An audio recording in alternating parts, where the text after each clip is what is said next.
Hello दोस्तों, स्वागत है आपका द आइडियल कंसेप्ट में।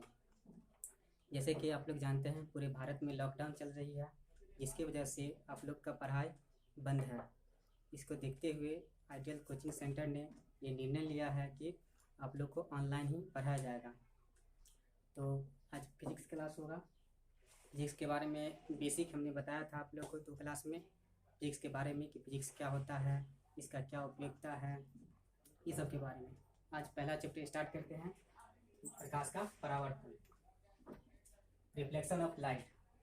इसमें सबसे पहले लाइट के बारे में जानते हैं कि लाइट होता क्या है। लाइट क्या है? प्रकाश एक ऊर्जा का रूप होता है। It is a form of energy. प्रकाश एक ऊर्जा का रूप होता है जो किसी भी वस्तु पर पड़कर हमें उस वस्तु को देखने की आभास होता है। जैसे ये बोर्ड दिखाई दे रहा है, उधर से प्रकाश आ रहा है, यहाँ से प्रकाश परावर्तन होकर के आंखों तक आता है, इस वजह से हम लोग को ये वस्तु दिखाई दे रहा है। तो प्रकाश की उपस्थिति में ही कोई वस्तु दिखाई पड़ता है। प्रकाश एक ऊर्जा का रूप है। मान लेते हैं कि 2 आदमी, एक यहाँ और एक यहाँ, 2 आदमी खड़ा है। ये लाइट में है, ये डार्क में है। तो लाइट में जो व्यक्ति खड़ा है ये दिखाई दे देगा इसके द्वारा, क्योंकि यहाँ पे प्रकाश है, यहाँ पे प्रकाश है। प्रकाश यहाँ लाइट धूप ये होगा, बल्ब होगा, बल्ब से यहाँ पे प्रकाश आकर के यहाँ तक जा रहा है, इसकी आंखों तक जा रहा है। इसलिए ये व्यक्ति को, ये आदमी तो दिखाई देगा, लेकिन ये अंधेरा में है, इसलिए ये आदमी इसको नहीं दिखाई देगा, क्योंकि यहाँ पर प्रकाश नहीं है। तो कोई भी वस्तु को देखने के लिए प्रकाश की आवश्यकता होता है, यानी वहाँ पर प्रकाश रहता है तो प्रकाश परावर्तन होकर के आंखों तक आता है, जिसकी वजह से हम लोग उस वस्तु को देख पाते हैं। तो प्रकाश एक ऊर्जा का रूप है। इसके और भी समझते हैं कि प्रकाश का चाल 3 गुना 10⁻8 मीटर प्रति सेकेंड होता है। और ये इसको एक और परिभाषित किया जा सकता है कि प्रकाश एक विद्युत चुंबकीय तरंग होता है। प्रकाश विद्युत चुंबकीय तरंग होता है।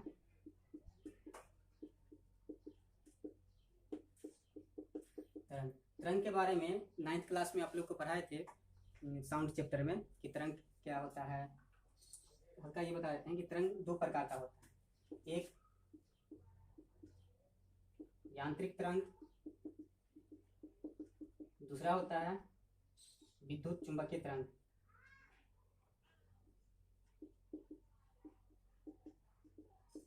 मैकेनिकल वेव और इलेक्ट्रोमैग्नेटिक वेव। इलेक्ट्रोमैग्नेटिक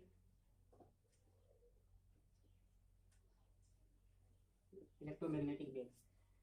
यांत्रिक तरंग क्या है? यांत्रिक तरंग ऐसा तरंग है जिसको गमन के लिए, जिसको एक जगह से दूसरी जगह तक जाने के लिए माध्यम की आवश्यकता होती है, उस तरंग को यांत्रिक तरंग कहते हैं। जैसे साउंड वेव को चलने के लिए, एक जगह से दूसरी जगह जाने के लिए मीडियम की आवश्यकता होता है, ठोस, द्रव या गैस। लेकिन विद्युत चुंबकीय तरंग क्या होता है?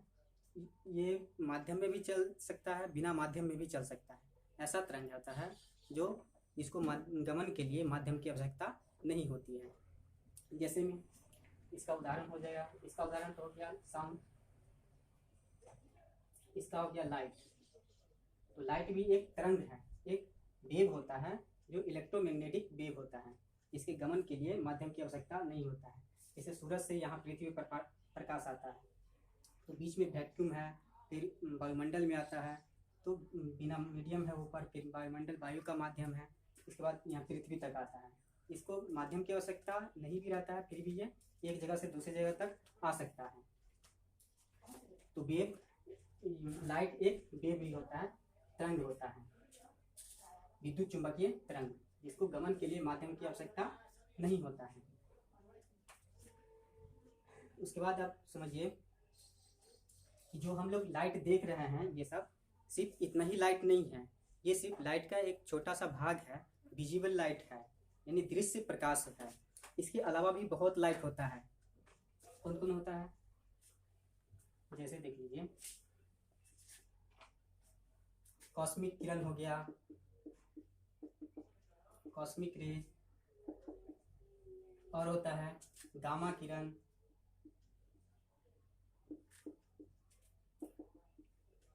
उसके बाद होता है एक्स किरण,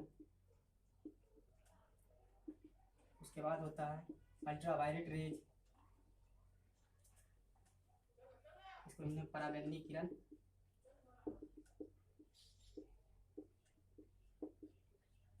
उसके बाद दृश्य प्रकाश होता है जिसको हम लोग देख पाते हैं, विजिबल लाइट।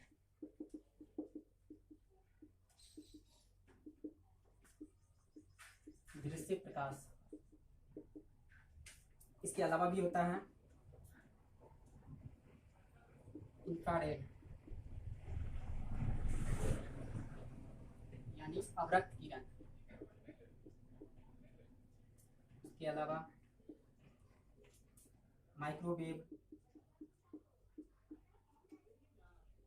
सूक्ष्म तरंग,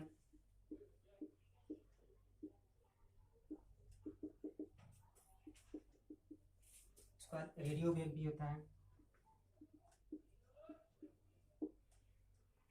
रेडियो वेव। तो इतना तरंग है, इतना लाइट है, लेकिन सिर्फ हम लोग एक ही लाइट को देख पाते हैं, ये विजिबल लाइट को, इसको हम लोग देख पाते हैं, दृश्य प्रकाश को ही हम लोग देख पाते हैं। इसमें भी होता है ये सब होता है दीप्ति की ओर,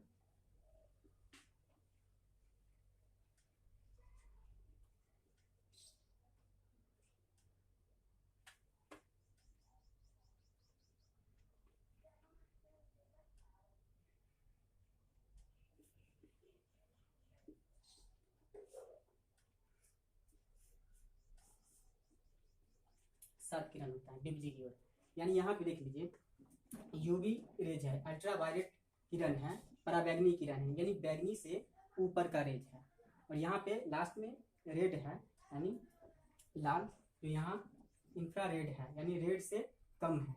इस सब का एनर्जी बहुत ज़्यादा होता है और ये सब का एनर्जी लो होता है। हम लोग को यही दिखाई देता है दृश्य प्रकाश, यहाँ से लेकर के यहाँ तक। तो इतना सारा प्रकाश है, इसमें हम लोग सिर्फ विजिबल लाइट को देख पाते हैं। तो ये तो हो गया लाइट के बारे में, और समझते हैं इसके बारे में।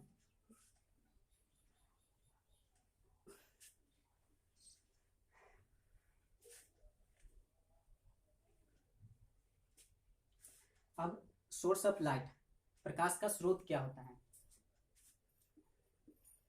प्रकाश का स्रोत, सोर्स ऑफ लाइट। देखिए, सोर्स ऑफ लाइट क्या है? जिस वस्तु से प्रकाश निकलता है, जिस वस्तु से प्रकाश निकलता है उसे प्रकाश का स्रोत कहते हैं, सोर्स ऑफ लाइट कहते हैं। जैसे सूर्य हो गया, तारा हो गया, बल्ब हो गया, लालटेन हो गया, लैंप हो गया, ये सब सोर्स ऑफ लाइट है, यानी प्रकाश का स्रोत है। इसको भी दो प्रकार में बांटा जा सकता है। कौन कौन? पहला नेचुरल सोर्स ऑफ लाइट, दूसरा मैन मेड,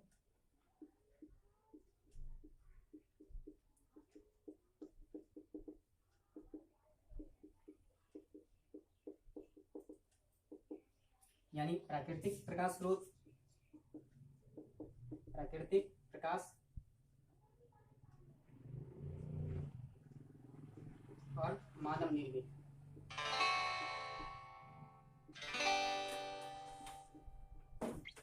मानव निर्मित प्रकाश स्रोत। नेचुरल सोर्स ऑफ लाइट क्या होता है? प्राकृतिक प्रकाश स्रोत क्या होता है? जो वस्तु प्राकृतिक रूप से बना हुआ है, यानी प्राकृतिक रूप से बना हुआ है, उससे प्रकाश निकलता है, तब उस वस्तु को प्राकृतिक प्रकाश स्रोत कहते हैं, नेचुरल सोर्स ऑफ लाइट कहते हैं। जैसे सन हो गया, जैसे सूरज हो गया, स्टार, तारा हो गया, ये सब नेचुरल सोर्स ऑफ लाइट है, यानी प्राकृतिक द्वारा बना हुआ है जिससे प्रकाश निकलता है। दूसरा आ जाता है man made source of light. जैसे हम लोग, man made source of light क्या है? जो हम लोग ने बनाया है और उससे प्रकाश निकलता है। जैसे बल्ब हो गया, ट्यूबलाइट हो गया, बल्ब हो गया, लैंप हो गया, ट्यूबलाइट हो गया, लालटेन है, ये सब man made source of light हो गया। यानी मानव निर्मित प्रकाश स्रोत है। तो उम्मीद करता हूँ दोनों पॉइंट समझ में आ गया होगा। प्राकृतिक सोर्स ऑफ लाइट क्या है और मानव निर्मित प्रकाश स्रोत क्या है। इसके आगे एक चीज और समझ लेते हैं। प्रदीप्त वस्तु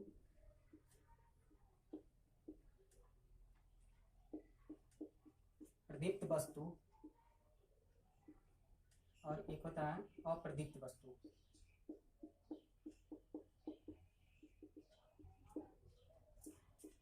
ल्यूमिनस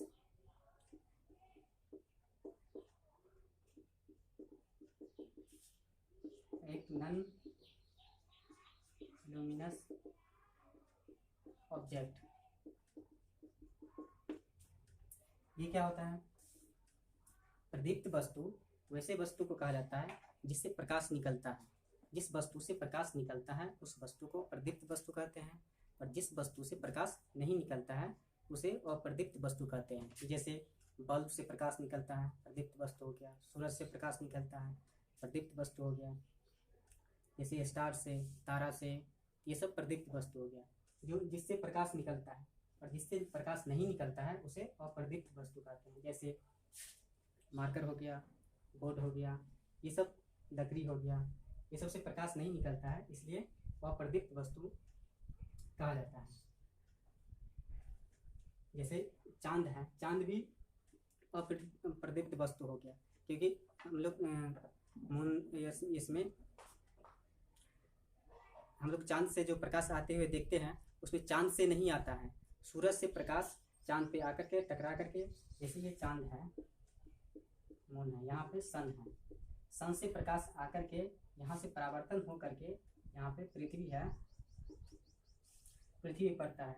हम लोग को लगता है कि चांद से ये प्रकाश आ रहा है, लेकिन ये सूरज से प्रकाश परावर्तन हो करके यहाँ पे पड़ता है, मून पे पड़ता है, चंद्र पर, और यहाँ से परावर्तन हो करके पृथ्वी तक आता है। चांद से प्रकाश नहीं आता है, बल्कि सूरज का ही प्रकाश आता है। तो नहीं ये प्रकाश का स्रोत हो गया और नहीं ये प्रदीप्त वस्तु में आएगा।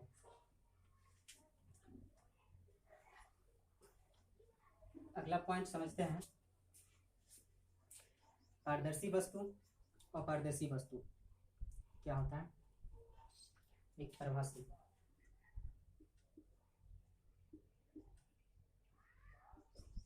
पारदर्शी वस्तु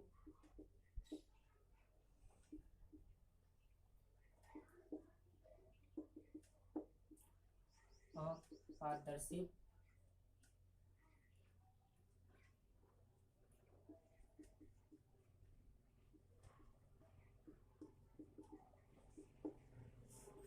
एक होता है परिभाषा।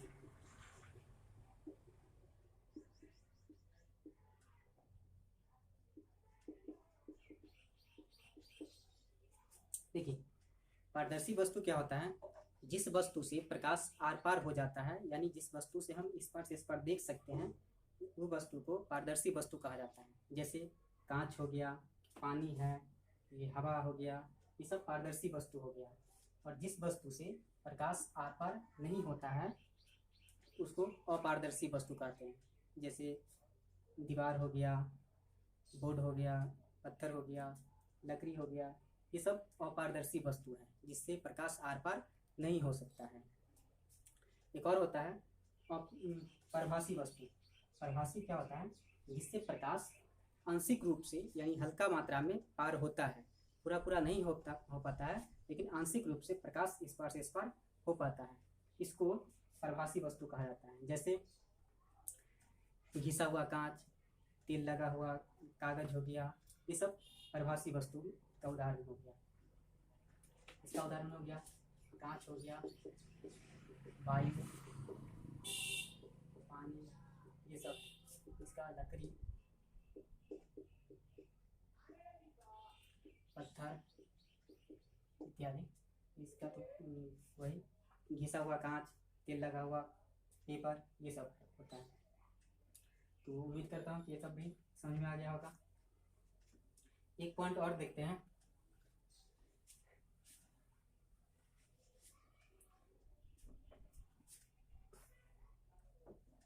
रेज के बारे में। देखिए किरण क्या होता है, जब प्रकाश का एक छोटा सा भाग, जैसे एक किसी प्रकाश स्रोत से प्रकाश निकलकर एक छोटा सा भाग जब आता है, एक छोटा सा पार्टिकल्स होता है, प्रकाश एक पार्टिकल्स होता है, छोटे छोटे कण से मिलकर बना होता है, जिसे फोटोन कहा जाता है, जिसे फोटोन कहा जाता है। और प्रकाश के अध्ययन को ऑप्टिक्स कहा जाता है। ऑप्टिक्स, प्रकाश को जिसमें अध्ययन करते हैं उसको ऑप्टिक्स कहा जाता है। और प्रकाश छोटे छोटे पार्टिकल्स से मिलकर के बना होता है, जिसे छोटे छोटे पार्टिकल्स को फोटोन कहा जाता है। ये जब एक पार्टिकल्स प्रकाश का जब ये आता है, इसको किरण कहा जाता है, इसको रेज कहा जाता है। और यही जब यहाँ पर बहुत सारे प्रकाश का किरण आते रहता है, अगर बहुत सारे प्रकाश का किरण आ गया तब ये प्रकाश का समूह हो गया। प्रकाश का एक समूह है जिसको किरण पुंज कहते हैं। किरण पुंज यानी बीम। बीम क्या होता है? किरणों का समूह को किरण पुंज कहते हैं, यानी बीम कहते हैं। इसको भी 3 प्रकार में बांटा गया है। कौन कौन?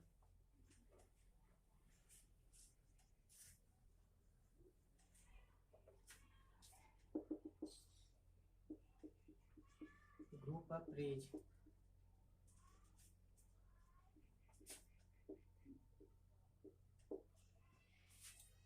पहला हो गया अपसारी किरण पुंज,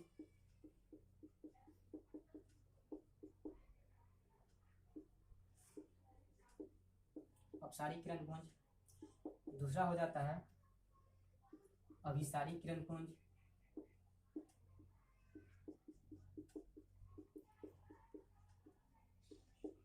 तीसरा समांतर किरण पुंज।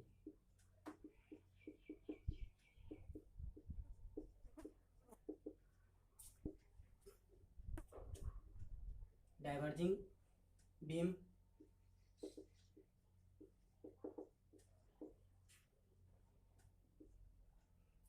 Converging beam,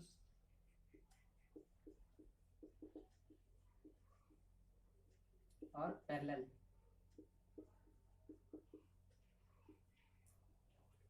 beam.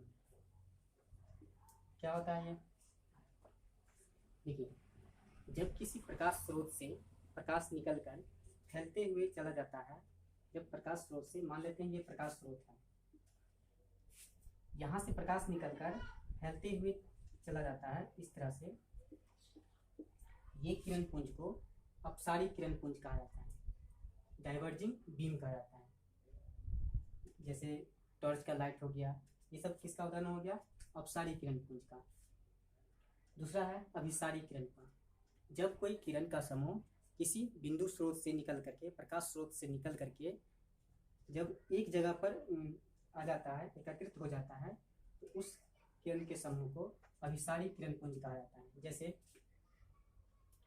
ये वाला देख लीजिए, जैसे ये कोई प्रकाश स्रोत है, या आप हैंड लेंस देखे होंगे, हैंड लेंस से जब धूप में रखते हैं तो उससे प्रकाश आकर के एक जगह एकत्रित हो जाता है।